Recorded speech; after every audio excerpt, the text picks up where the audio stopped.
Welcome back to another video of content for psychologists in this exposure therapy series. Today we are discussing everything inspiration. So from the most common stimuli, we will make a list with all kind of exposures that might inspire you to use them within exposure therapy with your clients.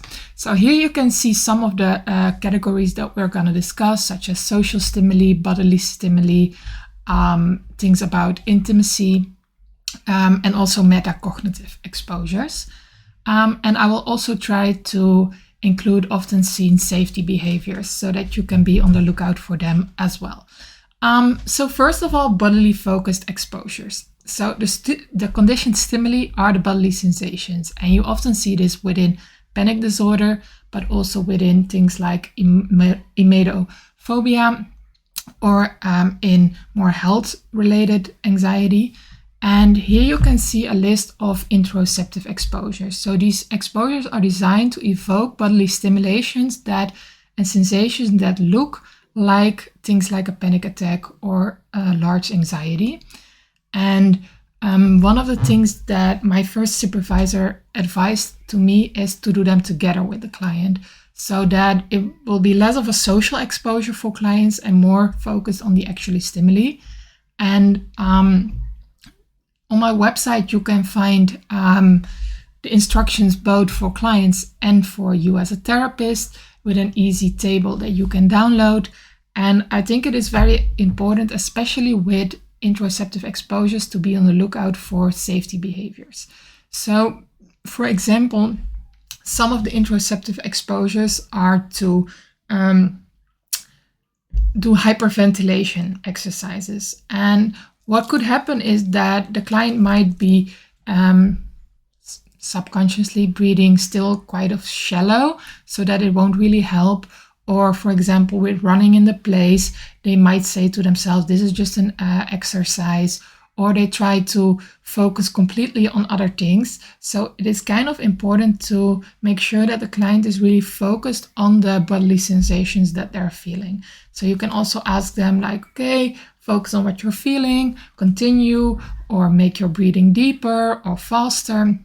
So to ensure the maximization of the potential prediction error, right? Because that's what we actually want to do in exposure. Clients kind of made the association that if they do these kind of exercises, they will get a heart attack, or that they won't be able to handle this, that they will go crazy. And you want to make that discrepancy between what they expect that will happen and what actually happens as large as possible. And that is kind of only testable if they do the exercises as correctly as possible.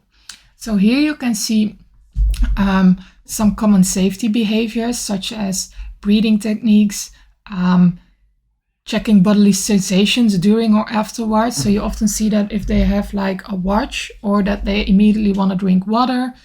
And on the top side, you see some extra bodily focused exposures, such as wearing a scarf so that it feels kind of enclosed around the neck.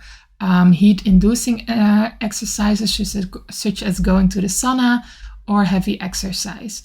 And I think especially with people who still work out, the threshold of the bodily exercise might be a bit different. 90 seconds might not be enough. It might need to be 9 minutes. So also see kind of which duration is needed for the client to actually test their prediction. So besides having bodily focused exposures within panic disorder treatment with this list, we can also have bodily focused exposures on other things, and you can see that more as with fluids. So emetophobia is a big one. That is the excessive fear for vomiting, and even speaking about it, thinking about it, can evoke great anxiety, which often leads to a lot of avoidance and safety behaviors around, for example, food. And here you can see some of the exposures that work best for this. Of course, make it personalized to find out, maybe they only find the sound of vomiting anxiety and disgust provoking, but maybe it's also seeing it. There's luckily a lot of videos on YouTube that can help you with this. So besides that, you can also spin a lot in one place, eat a lot before doing that, listening to the vomiting sound of smelling kind of not nice things like sour milk or cat food, and you want to kind of evoke also that reaction. With blood, it can also be more easily done, but you have to see for a moment if there is like some people actually faint when they see blood. So it is important to have that in your mind and to kind of see how this works for the clients. But most, when they come to you, there won't be a fainting component. And then you can also expose them, of course, to pictures, to videos, for example, of operating people. You can do a needle prick so that you have a small amount of blood. You can show them certain meat with a lot of blood. So this might be a bit easier to do than with the vomiting part, but there is a lot of different ways to do this one as well. So for bodily focus, we mostly have the large component of the interoceptive exposure, and then you have some separate one focused on more the fluid side. Then we go to a second very large category, namely social stimuli. So social anxiety disorders is one of the most common disorders. So the chance that you will treat a lot of clients with more social stimuli that they are linked to disastrous outcomes is quite high. And I thought about like, how can you categorize these a bit? Because there are quite a lot of different social stimuli. So sometimes people have much more kind of a fear of showing outward appearances, such as blushing. So that is a category. Then there is, I think, a category that is really about taking up space. For example, that they want to learn how to be more proactive in their job and to actually speak during meetings. Then we have, I think, a group of more conversational, that is often around friends or relatives, around parties, a fear of not knowing what to say or saying the wrong things. Then we have a more category of presentation fear, which is sometimes quite, I would say, that people can be great in all kind of social stimuli, but presentation is only a small part of it.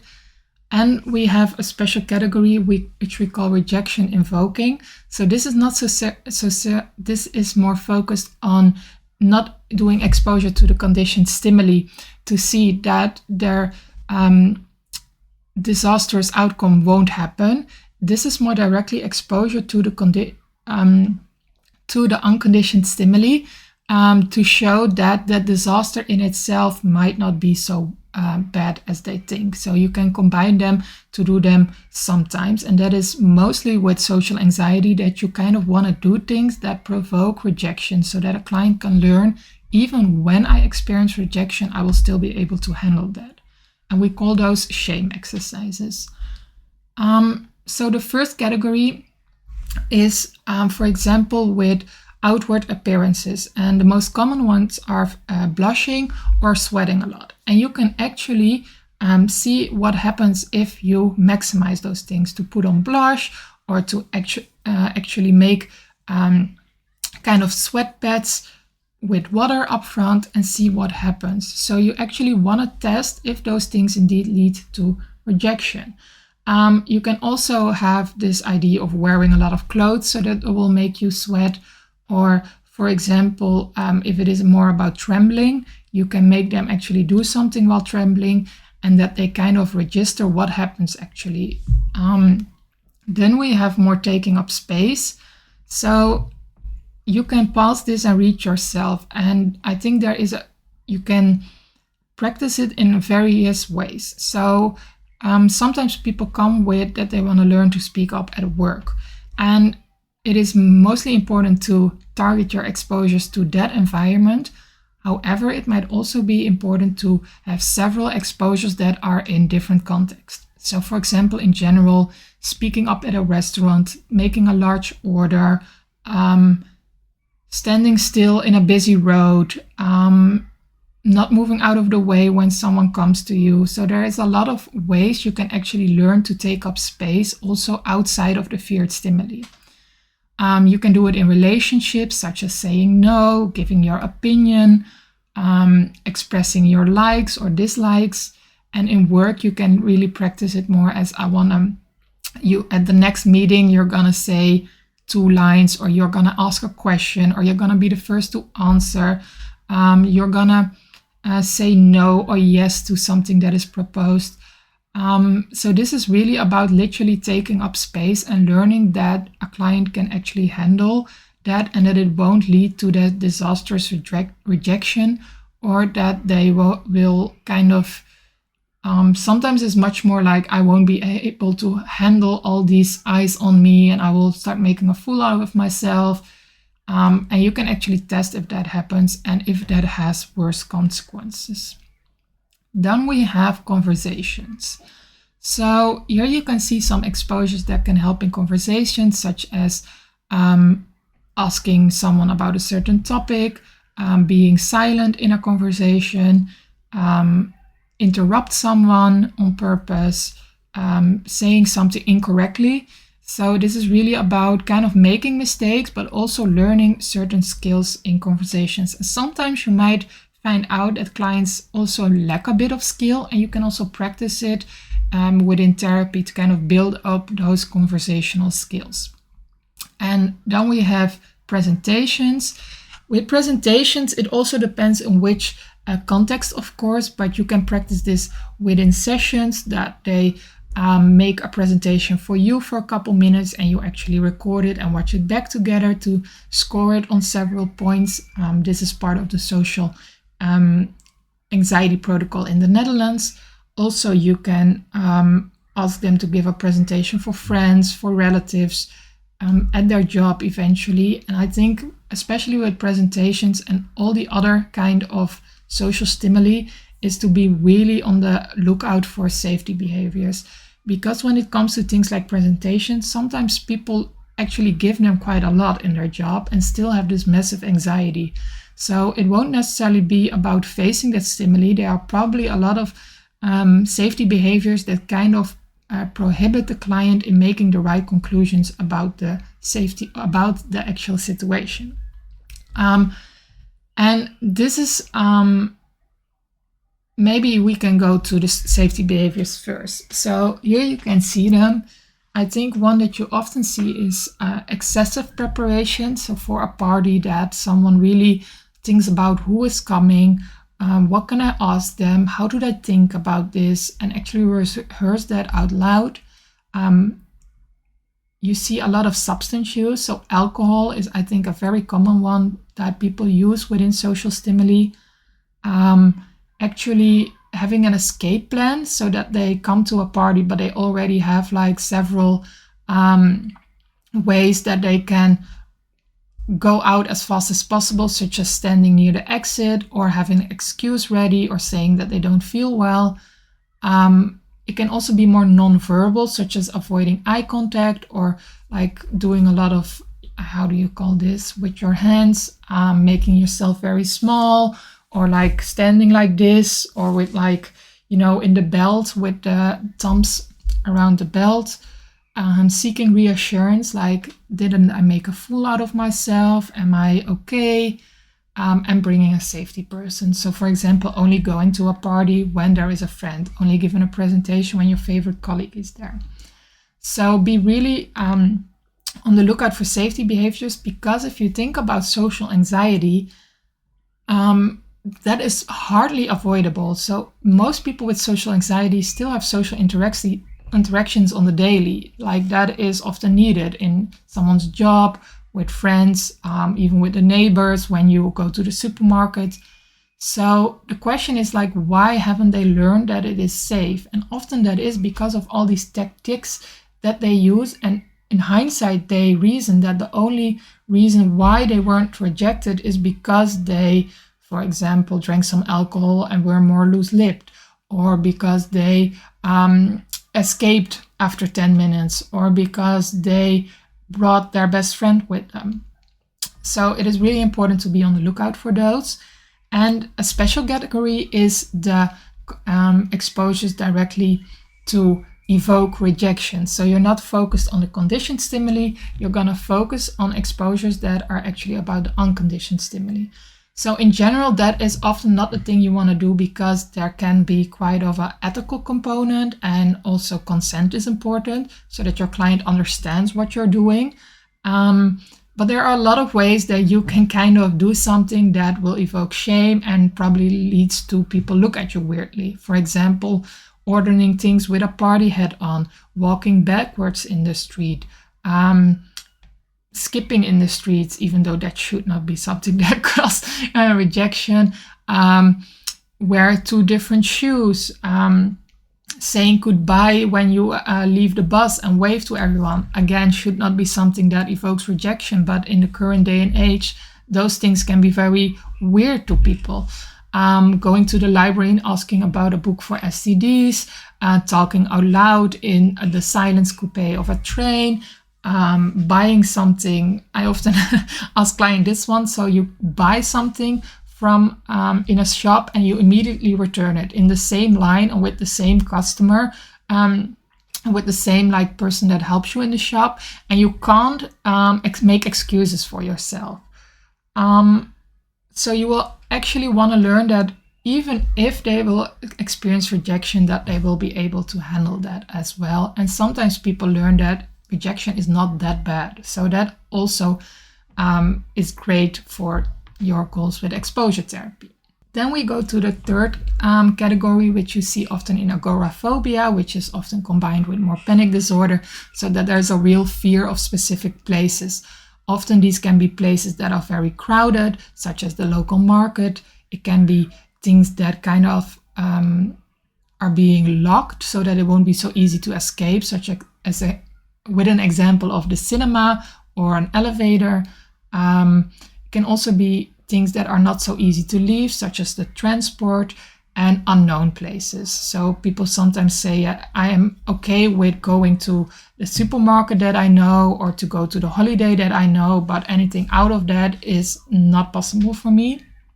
And I think that exposures kind of speak for themselves with these things, is that you can ask them to go to these things. And also with this one, it is very important to, from the start, negotiate about safety behaviors. The goal is without safety behaviors, but sometimes in the start, people still want to use them. Often seen in this category is choosing a specific time and place so that they want to do the exposure, but only on a Tuesday morning when they know that the supermarket will be mostly empty. You also see this is excessive preparation, or looking up the road to something for several times, or have an exit plan so that people already know from the start where they can flee the site as quickly as possible. You also see this often with how they position themselves. For example, in a cinema, that they want to sit on the front row at the end where they can leave immediately. Also, it is normal to bring anti-anxiety medication, having a water bottle, all kind of gadgets that might make it more safe, and bringing a safety person. And then we go to another category that is interesting. I labeled it as more like uncertainty or like making mistakes. Of course, this is heavily linked to perfectionism. But when someone wants to lower their perfectionism, often there is anxiety and shame behind. So when someone wants to lower their perfectionism, okay, but can you actually, are you aware that probably you will experience more shame and anxiety, especially in the short term? But how can you actually expose clients to those kind of stimuli? You can pause it as well to read it. We're going to go through most of them. But the first is making mistakes on purpose. So the most easy ones that I often use is making a mistake in language when sending an email, because people often are quite used to reread it 3 times. So you can ask them to write really the words in a wrong order, or actually make spelling errors. And another one is, for example, putting on the wrong item when they are labeling it at the supermarket. For example, you want to label kiwis and you put bananas on it, and posting something on social media with an error, intentionally forgetting something, pouring a cup of coffee at your workplace and pouring it completely over it and having to clean up that mess. So you're gonna be a bit like making mistakes on purpose, and it depends on your anxiety, but it probably is better when there are spectators probably. Then we have incompleteness. Incompleteness is often linked to certain forms of OCD, but you see this a lot in perfectionism as well, that people say, I'd rather do it 100% or not. And incompleteness, you can, the most stereotypical one is like leaving something crooked in your home, such as a painting or like a photo. You can also doing half of the dishes or half of the washing of the clothes. That is often also a very good one to help clients within depression or burnout, because they often don't do it or overdo it because they can't be okay with doing something on 50%. So that is often what you really want to do with these things. You can arrange books out of order or put like one fallen down, rolling up one sleeve like this and just doing it, going through your day like this. Leaving a drawer half open. And when we think about another one that is a bit in the same kind of stimuli, but it is more about disrupting order. With perfectionism, you often also see that there is kind of a love for order, for rules, and it is not necessarily that someone needs to kind of get rid of those rules, but you want to get rid of the rigidity with those rules so that they're a bit more flexible. Because you can understand if someone has a rule and they always have to do it like that, or they learn that they can do it sometimes, that it also gives so much more freedom. So here you can say things like writing with your left hand instead of your right, eating dinner for breakfast, taking a different route to work, following the rules from someone you love for a day, watching mismatched socks visibly. So these are all kind of linked mostly for people who struggle with perfectionism. And these can actually be kind of concrete exercises which hopefully also build that tolerance for uncertainty and the uncomfortable feelings that arise when something is done at a 60% level. Then we have more focused on intimacy. I don't know in how far I can talk about these things on YouTube. You can definitely pause them also. I think with intimacy exercises, it is really important to see that their intimacy is something that someone can also really build by themselves. And so often that is also recommended. And intimacy exercises can be linked when someone is doing more exposure after they have gone to trauma treatment, for example, with sexually violence. But you can also see this a lot in, I would say, almost all kind of stress-related issues, which is depression, anxiety, that often people kind of don't feel that intimate with themselves. They might don't feel really connected to themselves, and it doesn't have to be on a sexual level. That can also be that there is like a disconnect with the self, with their emotion, with their body in general. And building up this can also make it easier afterwards to experience more intimacy with others. And again, that doesn't have to be sexual intimacy, but such as sharing your emotions, that is also intimacy on another level with, for example, friends. So here you can see kind of social intimacy. The first one is like checking in with yourself daily, spending some time with yourself, doing things that you love to do as a kid. And eventually, there are also things listed that you can talk to your clients about when it does come to more sexual intimacy with themselves. Then it is about intimacy with others. And here you can some exercises that are focused on emotional intimacy, physical intimacy with both non-sexual and more sexual intimacy. And again, I think this is also very helpful for clients who might grew up in a more emotional, neglectful environment, that it is often they long for connection, but they haven't learned proper tools. And it's not that they know what to do and they are scared of. Often it is even a step before that the lack of knowledge is there. Like, I actually don't know how to do this. So yeah, here are some of the exercises that you can talk to then. And also I want to point out this one especially.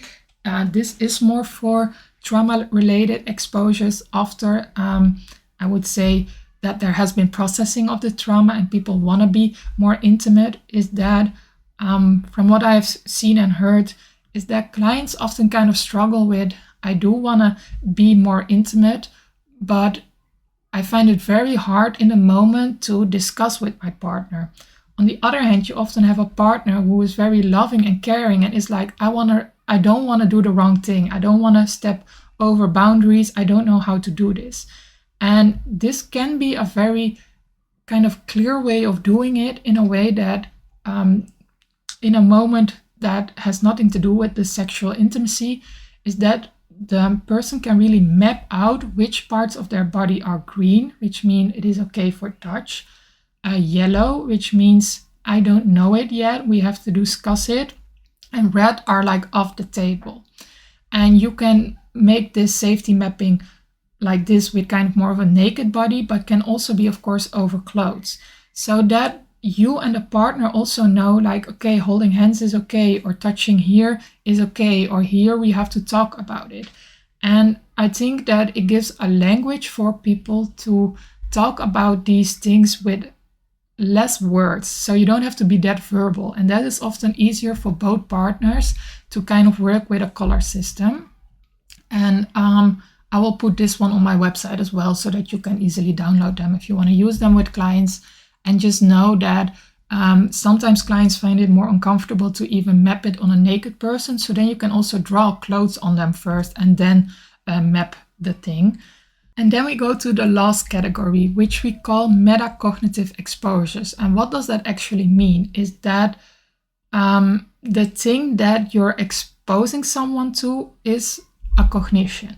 So that can be an intrusive image, it can be an ID, and you're gonna expose them to see if what they fear of those cognitive phenomena is true. So it is metacognitive. It often means that there are cognitions about certain cognitions.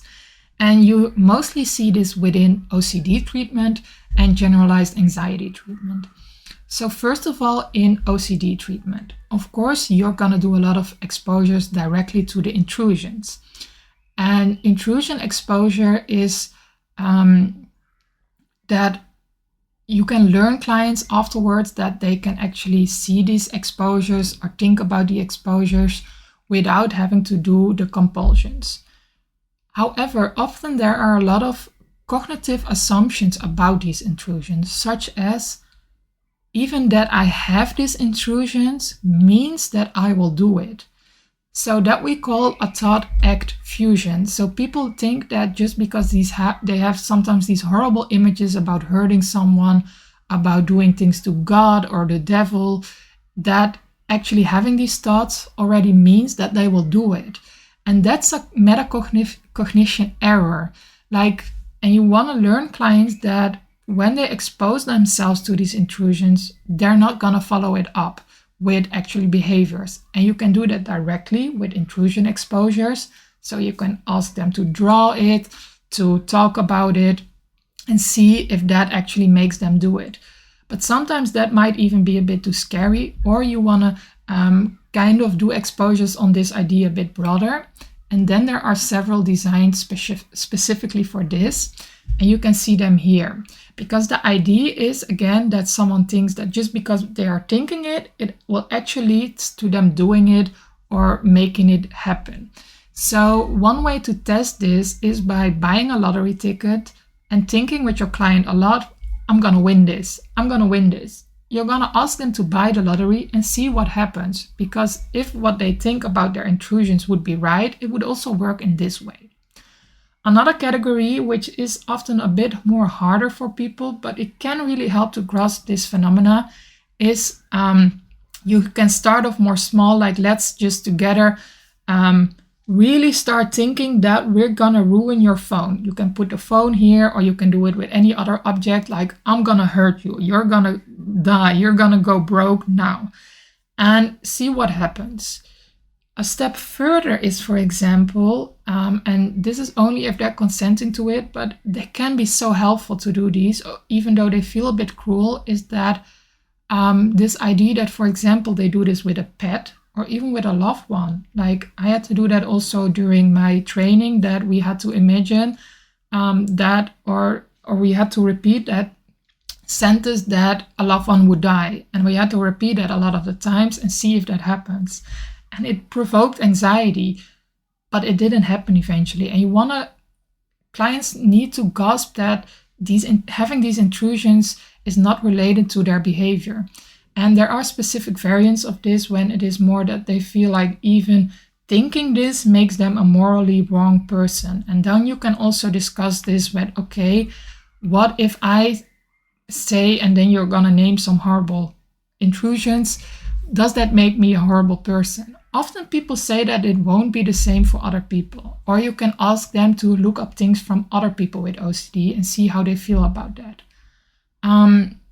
So yeah, you can find more of that on this one. I'm gonna pause it for a moment. I think another interesting one is that you see both within generalized anxiety disorder and OCD is this kind of idea that you can control your thoughts, that if you just work hard enough, that you are able to put those thoughts away. Like you just need to work harder and they will get out of your brain. And you can test this, for example, with giving them the exercise that they have to think for a moment about all things, but they can't think of a pink elephant.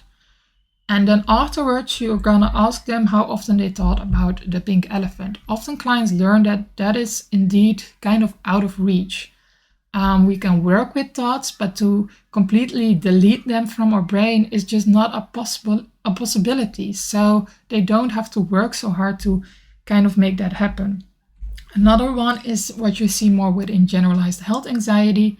No, that's not the word. Generalized anxiety disorder is that there is often a lot of worrying about worrying. This idea that if I worry one day more, I will go crazy or I will lose control. And you can actually test that with giving them the exercise to worry even more and to see if they go crazy, or to worry less and to see that they can actually influence it. Those are also named here. And I think that I must say I don't use those very often, but that also depends whether your client is actually, we would call that more type 1 worrying, whether it's just worrying about all kind of subjects, or whether it's more type 2 worrying, that is more worrying about the worrying. And then you get these metacognitive exposures. But sometimes you have clients who just worry a lot and they don't necessarily worry about it.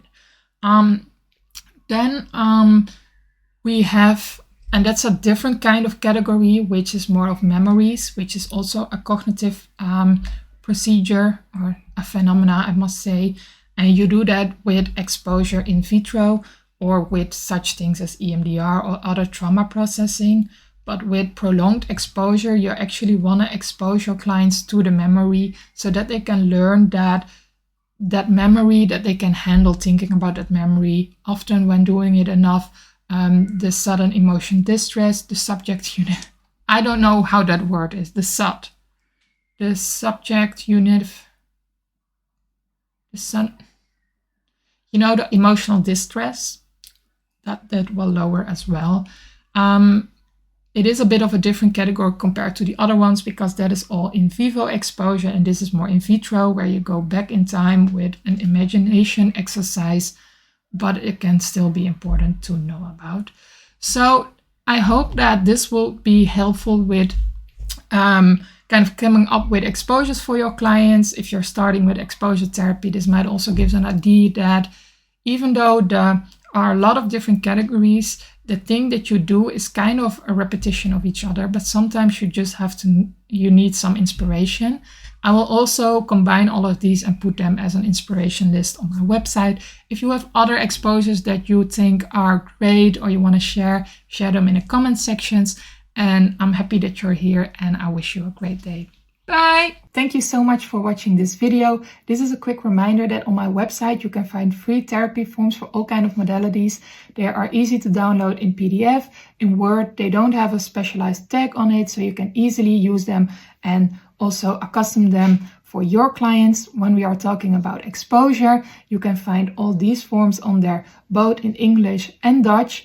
And for, I would say, all kind of anxiety issues, we have the generalized case conceptualization, which is a very easy way of starting your exposure trajectory. Then we have the standard exposure form. There is exposure information that you can just give to your client, which explains exposure therapy based on the current scientific research. And there is an fill-in form about safety behaviors. Then we have more forms specialized for certain specific anxiety issues. For interoceptive exposure, there is an instruction for clients and there is an instruction for therapists. There is a social exposure list with all kind of inspiration. And then there is a whole part for OCD. This is also something, a way of therapy that I really enjoy. So there is a bit more for OCD besides the case conceptualization specified for OCD, the exposure with response prevention form. There is also the OCD cycle visual, the common thinking patterns in OCD, and there is an inspiration form for ERP for therapists. So make sure to check it out. And if you're still here, it would be lovely if you could click the subscribe button or interact with the video, because that will help me also. And thank you so much for being here and hope you have a great day. Bye!